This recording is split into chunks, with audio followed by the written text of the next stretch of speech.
Singapore sports school.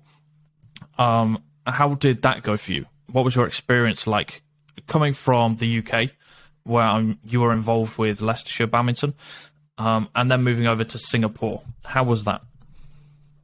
Yeah, the Singapore thing was only a couple of weeks. Hmm. Obviously, Malaysia is where where I've been for the last kind of 5 6 years. But I guess looking at it cross culturally, it was interesting just to see the regimentation of it. The sports. I think that was cool. The whole concept of children living there, um, having sport integrated into their lives, study. That was interesting. And having full sports science teams with with nutritionists, with analysts, with physios, with psychologists. It was interesting to see. It was cool. It was really cool. It does show what is possible, and a lot is possible indeed. But I guess that the main thing here is that not any one system really works. There's numerous answers to this equation. Um, that's shown in the fact that lots of countries can produce athletes with very very different systems. Yeah, yeah, I think that's So I true. guess that's Hmm. Yeah, and maybe this is a good time to touch on the kind of most recent developments in badminton, which is some players moving away from federations and creating their own setups. From your yeah. perspective, do you think that is a good move for an athlete, and what do you think they should be considering from a mental point of view, developing their team and moving away from a federation? Is it a good move for an athlete to move away from federation? Okay, any decision which an athlete makes for themselves Hmm. with serious thought behind it, with either good people around them or not, is the right thing for that individual. Hmm.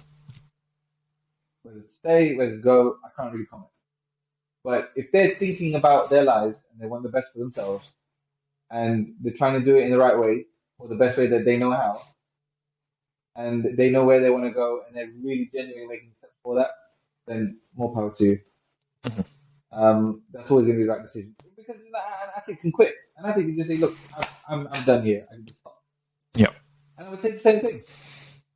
Hmm. If you've thought about it and this is for you and you're trying to do it in the right way, good for you. Hmm. So it's hard to comment on the federation situation because all federations are different, all country systems are different, all individuals are different, all coaches are different, all funding is different. There's so many variables there. What I do believe for any individual, whether they're in a federation or outside of a federation, is they've got to manage the environment around them and they've got to manage themselves in the environment. Okay.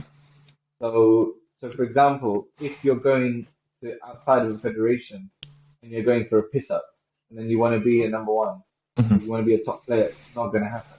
Something needs to give. So what is it? It's the lifestyle element. Change that. Hmm. This thing's holding me back, and change this. Okay, now my chances of success are better.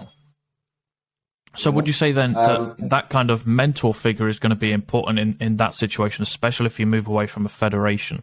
Because you need someone yes, there to kind of tell you that, okay, you're not acting in the right way, or your decisions here are probably not going to be conducive to this goal that you say that you want to do. there are very very select few individuals in the world who require no mentoring. Yeah.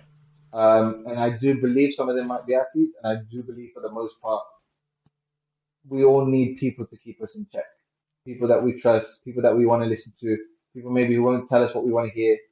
And I've seen it the other side where that's not happened, and then people just they self implode. Mm. They burst in a ball of flames. That's not nice to see. Nobody wants to see that. But having good people around you, keep you in shape, people that you're loyal to, that's always going to help. And not just from keeping you in check, but also just from a psychological support. You feel like you go to competition, you've got people around you, you feel supported. You feel like nothing can harm me because I'm supported by these individuals. Hmm. So that's a wonderful thing to have, and that's again where you, you, everybody's got to be very wary about the people that are around them, and they've got to be able to rely on those people who are around. They've naturally got to be strong individuals as well. You can't expect to be around an elite athlete and not be a strong individual. You've got to have something about you.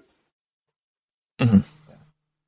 And That's same for parents as well. That's same for federations, mm, coaches, support staff, everybody in the sport. Stronger characters make a better result for the most part. Yes.